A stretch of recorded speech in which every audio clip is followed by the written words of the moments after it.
Hey guys, what's up? Assalamualaikum. Selamat datang ke Bob Perspective.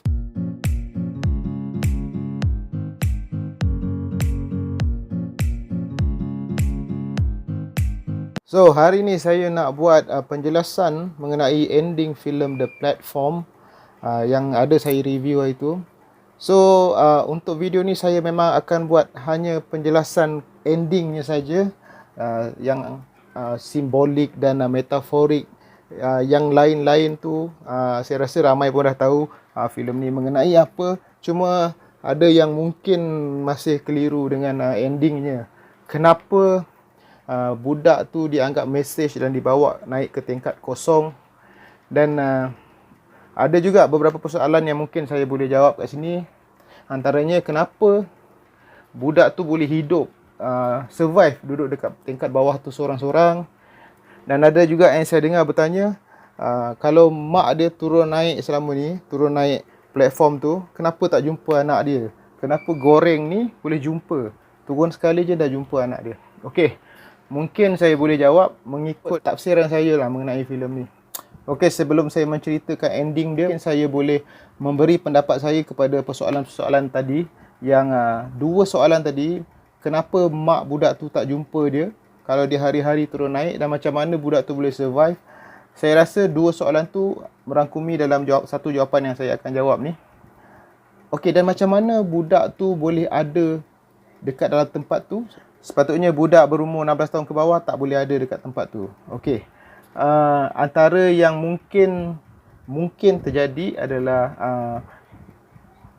mak budak ni mengadakan hubungan dengan salah seorang yang ada dekat penjara tu, dekat hole tu, dan melahirkan dia dalam hole tu. Itu puncanya kenapa budak tu boleh ada dekat situ, dan kenapa mak dia tak jumpa, dan macam mana dia boleh survive duduk seorang-seorang bawah tu.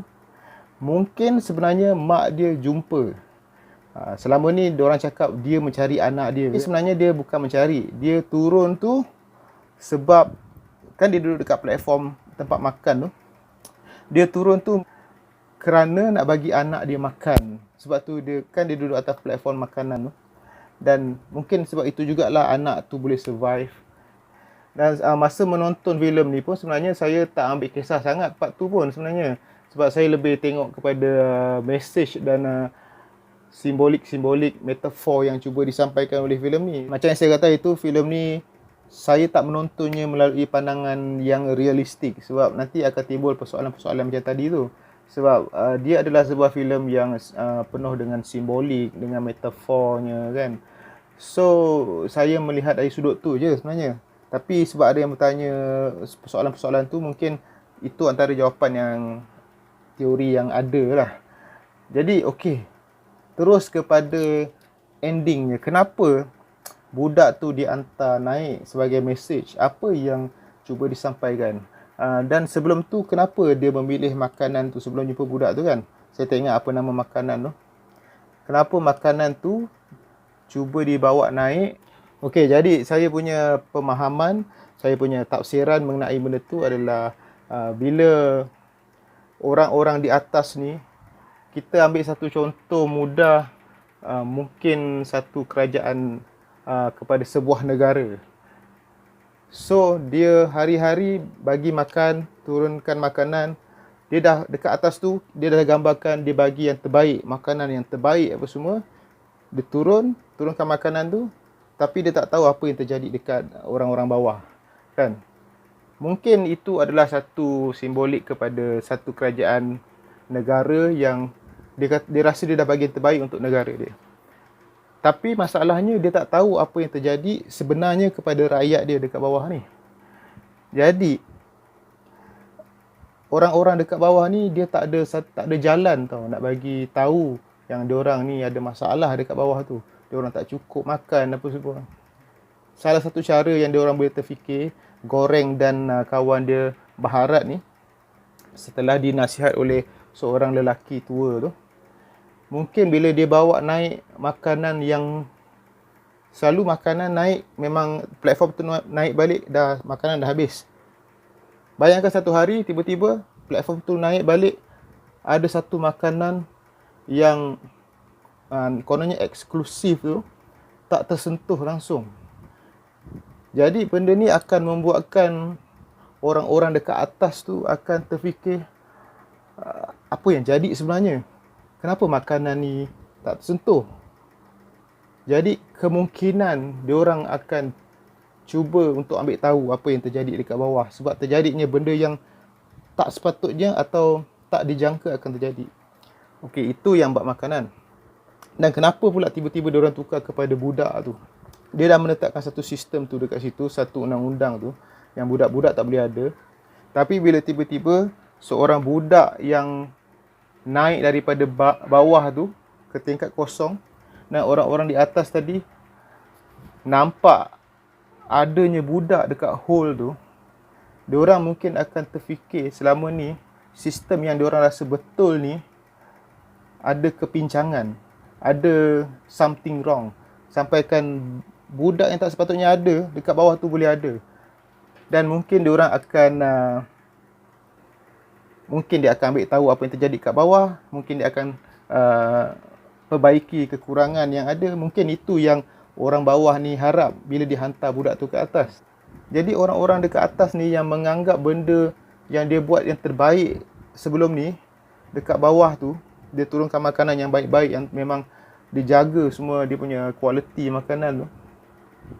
Tapi sebenarnya dekat bawah tu ada masalah yang diorang tak tahu. Kenapa benda tu semua boleh terjadi, macam mana boleh ada budak pula dekat bawah tu. Dan mungkin diorang akan mula ambil tahu apa yang sebenarnya berlaku kepada rakyat, atau dalam cerita ni kepada banduan-banduan tu lah. Tapi adakah benda tu akan terjadi? Adakah orang di level kosong tu akan beranggapan begitu? Kita tak ada jawapan dia. Sebab masa dia bawa naik budak tu ke atas, apa penerimaan orang-orang di level kosong tu sudah berada di luar pada jalan cerita ni, dah terpulang kepada penonton untuk mentafsirkannya, atau untuk anda mempunyai ending anda sendiri, anda decide apa yang anda nak untuk ending filem ni. Dan ada juga yang tanya satu lagi persoalan, kenapa yang watak goreng tu tinggal kat bawah, dia tak ikut sekali dan dia ikut watak Terima Gazi tu. Watak Terima Gazi tu dah mati lah waktu tu. Cuma goreng ni je yang nampak dia. Mungkin dia dia imagine aja ke atau apa.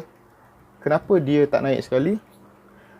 Ini saya pun asalnya saya tak ambil tahu sangat pun benda tu. Saya just sebab saya nak tengok message tu je tadi kan. So saya tak fikirlah watak dia ni kenapa dia tinggal ke apa.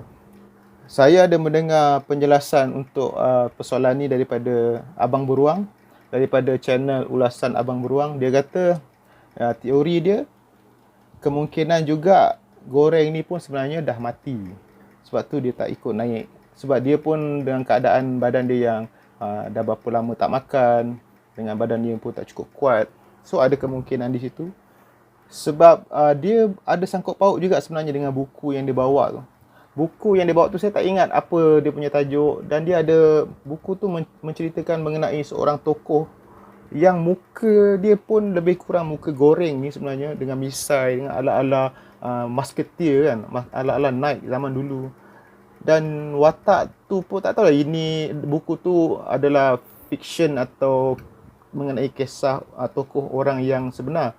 Tapi watak tu pun mati di akhir cerita untuk memperjuangkan sesuatu. So mungkin dia mati. Okey, jadi itulah saya punya penjelasan menurut saya punya tafsiran sendiri. Ada beberapa tafsiran-tafsiran lain yang saya ada tengok, saya ada baca, dan masing-masing mempunyai pendapat yang menarik juga.